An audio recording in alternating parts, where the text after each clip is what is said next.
doon, naka-make. Ang tagal na nga nang niya naka-makeup eh. Hindi nga nagre-retouch. So nakikita mo pa rin yung kabuuan ng tao kasi katabi mo pa eh, nandiyan pa nakikita mo pa eh. Pero pinakamasakit, yung time na hindi mo na siya makikita. Doon sinasabi ko nga sa inyo, kahit sino sa inyo, pag yung isang mahal, magulang,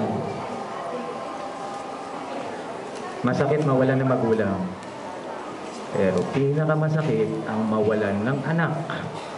Lalo-lalo na kung yun lang yung pag-asa mo at yun lang ang natatanging nalalaman ng anak mo na pag-asa niya para isalba kayo sa kahirapan. So, gano'n ko hinaharap.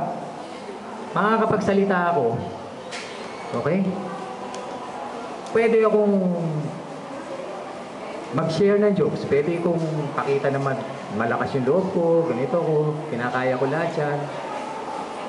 Pero sinasabi ko nga, hindi ko lang masisigurado sa inyo na pag tinakpan na yung anak ko, eh makakausap niyo pa uli ako. Okay? Ganun na, siguro, lamented na siguro ng isang ama na mawala ng anak. Pero makakabalik pa rin kami sa dati. Makakabalik kami nang hindi siya kasama.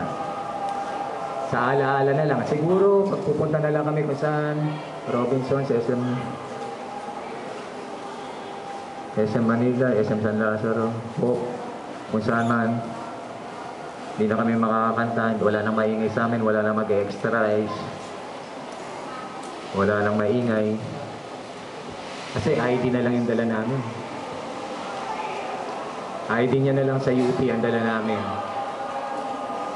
Pero kasama pa rin namin siya.